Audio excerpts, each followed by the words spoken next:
I want to get you guys to have a sneak peek into a high six call because this keeps coming up and coming up, coming up. And that is the fact that if you have a house that you think needs rehab, a lot of you fix and flip and rehabbers and builders, that's automatically where you go. You're going to see one of the students that has just done that so many times that he thinks that that's where he had to go. Now that he's an associate with us, he was blown away by the numbers he can pull out with the 3 paydays, not even mentioning the tax implications. So you can and should put tenant buyers into homes that need work as long as they're habitable. Check out this live call. If you have any questions, email me, chris@smartrealestatecoach.com or support@smartrealestatecoach.com. Make it a great week.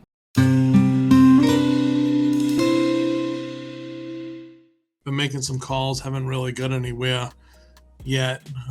My goal was to, try to make 20 calls today. I haven't. This is like the first moment I've had all day. I've been running around, so I haven't had any time yet. Well, let's get you going. I think I said to you in Slack or text, I don't know which one, but let's get you going and get a couple calls to Rusty and I. We'll help you tweak fast, as you knew from the boot camp, and we'll get that rolling. That's your best way, just because you've been at it long enough where your learning curve is probably going to be pretty short.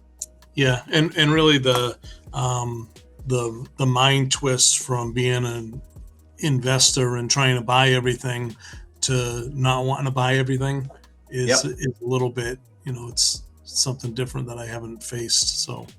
So hit us with those too, Brian, like on this call or like Thursday night, just go, hey, here's two examples of I'm kind of torn and this is why, just keep throwing shit at us and then we'll keep unraveling it for you and then it'll start to become normal. Yeah, when I hear like John say, "Oh yeah, I just get a wholesaler," my mind starts going, "Well, wait a minute, maybe I should just buy."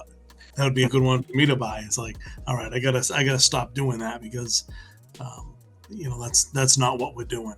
Well, okay, but let's clarify though. Not like I never rule it out, Brian. Like if there's stuff that I run into and I go, "Whoa, maybe Nick would want that," or maybe Kim and I would want that for rehab. A one-off, because we'll do like one a year. You know what I mean? So yeah, don't ever rule it out. It's just that you got to run. Well, keep as broad as you can. Right. I am in the process of closing on one right now that it's going to be an investment property, but I am going to go through this process where we're going to do a lease option. Exit. Great. And exit. All right, that's perfect. I'm buying it as a traditional flip.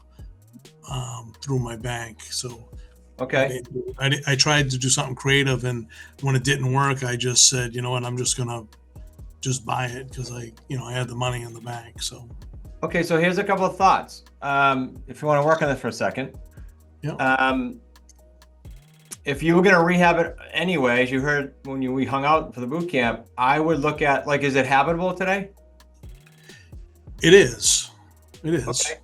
Then I would definitely look at with Nick selling on a rental and leaving some meat on the bone and not touching it. Yeah. Is your bank loan a longer term where you're okay keeping it? Yeah. Okay. Yeah. So it's not a construction loan or anything like that. Oh no, I did a 20 year. All right, sweet. So let's go ahead, Rusty. I was gonna say, Brian, we pass all repairs and stuff onto the buyer. That's why he's saying that.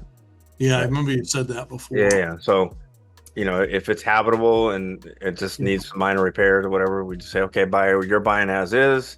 If you want to change things, if you want to add things, if you want to repair things, that's on you. In a schedule. That's how you save your money on the front end.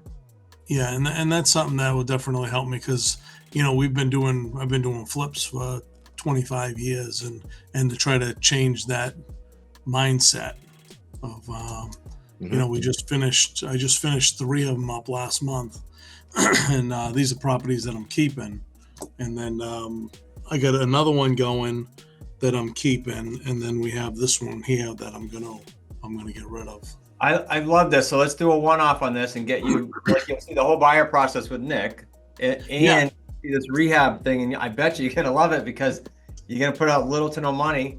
And then you're going to start getting your paydays in. I make sure you ping. I'm going to have lunch with Nick shortly, but I make sure you ping Nick and let him know, and we'll get that going with you. Yeah, because I was running my numbers, and the way I was looking at it, I was going to profit about 80,000. But running it through this system, I think I'm going to be close to 200. I would think so. Do you have the numbers roughly? Like, what are you buying it for? 220.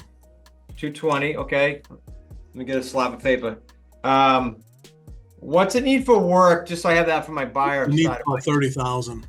to make it like nice, like you would sell it conventionally. Okay. Yep. And what's it worth if you put the 30 in? 345. Nice. Okay, so right off the bat, there's a crap load of room. And your notes at 20 years, so the principal pay down's probably nice. Did you get a decent rate? 6.2. Okay. So, shit, on the markup alone, let's say I'm just spitballing. Nick will do it better when you give him all the numbers. But instead of 345, what were you thinking selling wise? I want to see where your head is at. Rent-own. I'm thinking that I could probably get maybe 370. 370. That's no, without rehab. What would you sell for without rehab? Yeah, I'm thinking of the other way, kind of like if you were going to sell it retail at 345 all fixed up, then I'd say if it was fixed up, I'd go 370, but I'd stick with your 345 or your 349 not fixed up. Right. Okay. So you're just under the 350, 349.9. Shit, you had 130 grand just in markup, even with minimal principal pay down. And then what's your monthly payment?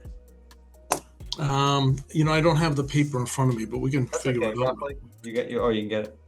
I think it was like 1,700 or something. Let me just pull up a quick English calculator. And then do you know I'm firing this at you, but do you also know the ballpark on the comps for monthly over there? Market rent. Yeah, they're about 2,800. There is a condo fee over there. So you got a nice setup here because this is a good deal. Slam dunk with your mortgage plus. This is a beautiful area of Mashpee too. Mashpee? It's in Mashpee. Oh, spectacular area. Yeah. This is a no-brainer, Brian. So stay linked in for sure because you got 130. You're gonna have a spread of, call it with insurance and everything, only 800. I put 45 down, so I got a loan for for like 185. Yeah, but you're just like the bank there. So then you pay the 3, you'll yank it out. All good. Yeah, so the mortgage is about $1,250, and taxes and insurance is I think it came out to like $1,600 when I ran it. Okay. So you can be aggressive with Nick, and you're still going to be good. I was putting 7 in my notes, but you're probably going to be closer to $1,000. Mm-hmm. Okay. So you got on a 3-year deal, you got 36 grand there, 160. Yeah, you're going to be approaching 200 if you don't pivot and own to finance them later. That's without doing that. Mm-hmm. Okay, I love that deal. Did you already closed on the house piece? The buying piece? Sorry. Yeah, well, it's not closed yet because it's contingent upon the tenant being out, but they have an eviction date for the tenant of we have a court date coming up, so they're going through the eviction process. Good. And the seller's got a fire to get that done, unlike when we do it in terms, because I left the P&S open for 6 months. Sweet. So I gave myself plenty of time for them to get them out. So when you get that, when that's done, just circle back to Rusty and Nick. That's how we'll do it. And this is great. It'd be a great deal structure too, only because people don't think like that. Like, oh, I got to keep doing this. I got to keep doing this. You'll hit a lot of rehabbers with just that thought of, open your mind a little bit. Yeah. Which is good because it's something that I was planning. Maybe I'd make, pull in $100 grand, or between 80 and 100, and here I'm gonna double it. So. Yep, double it. I love it, and you're not gonna get whacked with short term. Yeah. Capital gains. Yeah, that's good. I mean, that doesn't even count that. Okay, I love it. Good stuff. And you said you had no questions. That's perfect.